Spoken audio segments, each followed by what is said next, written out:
আজকে আমি একটি গল্প বলবো। তার নাম হলো এক কাঠুরিয়া ও জীবজন্তু এবং এক দুষ্টু স্বর্ণকারের গল্প। তো অনেকদিন আগের কথা, কাঠুরিয়া কাঠ কাটতে গেছিল জঙ্গলে। তো গিয়ে খুবই তেষ্টা লাগলো, পানি পিপাসা লাগলো। তো সে একটা কুয়োর কাছে গেল। কুয়োর নিচে দেখলো যে অনেকগুলো পশু পাখি আছে, সাপ আছে, বাঁদর আছে, সিংহ আছে, আরও আছে, আর একটা মানুষ আছে। তো ও তাদেরকে দেখে সে বললো যে তোমরা কি নিচে পড়ে গিয়েছো? তো সবাই বললো যে হ্যাঁ, আমাদেরকে সাহায্য করুন দয়া করে। তখন কাঠুরিয়া বললো যে আগে আমার চেষ্টা মেটাও, তারপর আমি তোমাদের সাহায্য করবো।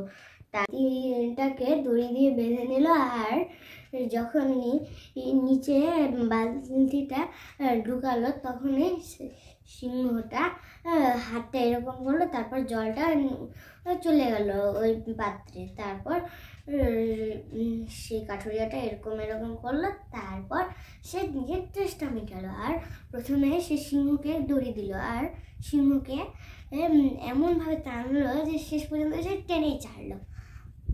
তারপর সিংহটা তাকে বললো যে আমি তোমার এই সাহায্যটা কখনো ভুলবো না। এই বলে সে আর একটা কথা বলতে চাইলো, আর বললো যে দেখো বন্ধু, আমি তো বনের রাজা, তোমার যখনই সাহায্য লাগবে আমাকে বলবে, কিন্তু এই লোকটির সাহায্য করবে না কখনো, নাহলে তোমাকে একদিন ফাঁসিয়ে দিবে। তারপর সে বলে চলে যায়। তারপর সাপের পালা আসে।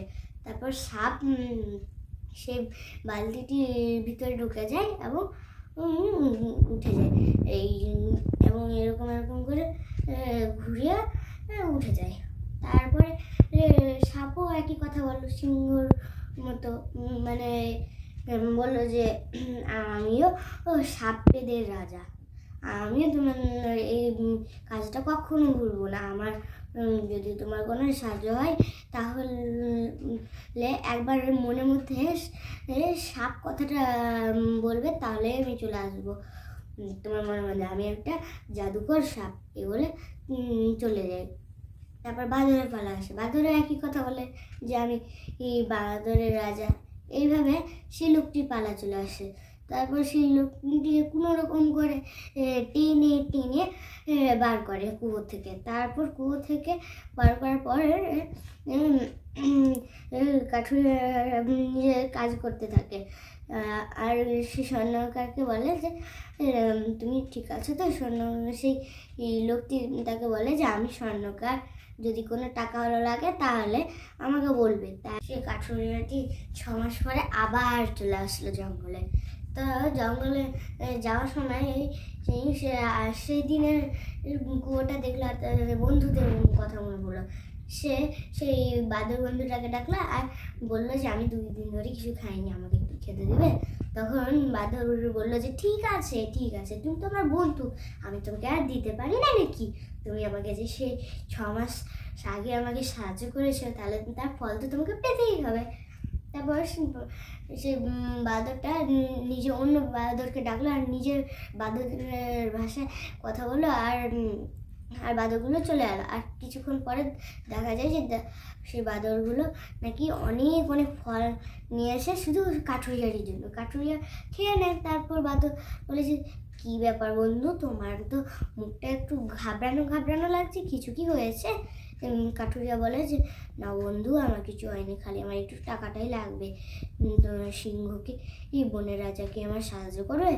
এ বলে তার বাঁদর বন্ধু বলে যে ঠিক আছে, ও সিংহ রাজার বাড়ি আমি জানি, আমার পিছনে চলে। এইভাবে 1/2 ঘন্টা পেরিয়ে যায়। তারপর সিংহর বাড়ি ছাড়া যায়। তারপর সিংহকে ডাকলো, সিংহ চলে আসে। এই সিংহটা তাকে গয়নাগুলো দিয়ে দিল। আর সেই কাঠুরিয়ার কথা মনে পড়লো, সেই স্বর্ণকার বন্ধুদের কথা। তারপর সেই স্বর্ণকার বন্ধুর কাছে গেল, আর স্বর্ণকার বন্ধুকে বলে বন্ধু, আমি তোমাকে একটা কথা বলবো। আমি না সেই বনের রাজা সিংহর কাছে গিয়েছিলাম। সিংহ না, আমাকে অনেকগুলো গয়না দিয়েছে, আমি ওগুলো তোমার কাছ থেকে বিক্রি করে কিছু টাকা নিতে চাই। তো তার তার বন্ধুর একটা নিষ্ঠুর একটা বুদ্ধি চলে আসে। তারপর সে ভাবতে থাকে কিছুক্ষণ, তারপর তার বন্ধু বলেছে, হ্যালো বন্ধু, কিছু কি ভাবছো নাকি? তার বন্ধু বলে, না না না, কিছু ভাবছিলাম না, মানে একটু টাকা পয়সার ব্যাপারে ভাবছিলাম, যে আমার স্বর্ণকারের দোকানে কত টাকা জমেছে, কত টাকা জমেনি, ওগুলো ভাবছিলাম। দিয়ে সে রাজার কাছে গেল, আর রাজার কাছে গিয়ে সে খুব তার নামে অভিযোগ করতে থাকে আর চোরা অপবাদ দেয়। এবং সে রাজা তখন রেগে গিয়ে সেই কাঠুরিয়াকে ধরে জেলে ভরে দেয়। তারপর কিছুদিন পর সে না খেয়ে সে তার সেই সাপের কথা মনে পড়ে। তারপর সাপকে মনে মনে একবার ডাকে, তখন সাপটা চলে আসে, আর সাপটা তাকে বলে যে, বন্ধু কি হয়েছে?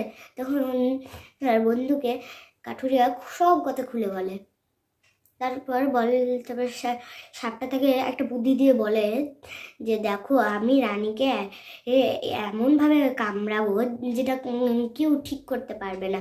শেষমেশ রাজা ঘোষণা করে দিবে যে যে রানীকে ঠিক করবে তাকে আমরা অনেক টাকা দিব, এবং একটা রাজবাড়ির মতনই একটা বাড়িতে থাকতে দিব। তারপর তুমি এমনি মিছামিছি মাথায় রানীর হাত দিবে, তখন ঠিক হয়ে যাবে রানী। তারপর তুমি ওখানেই থাকতে লাগবে, তাহলে সেই স্বর্ণকারও নিজের উচিত শিক্ষা পেয়ে যাবে। তারপরে নিজের সাপ বন্ধুর এমন কথা শুনে সেই কাঠুরিয়াটা খুশি হয়ে যায়, আর যেমন বলার তো তেমনই কাজ, সে সাপটা ঠিক তেমনটাই করলো।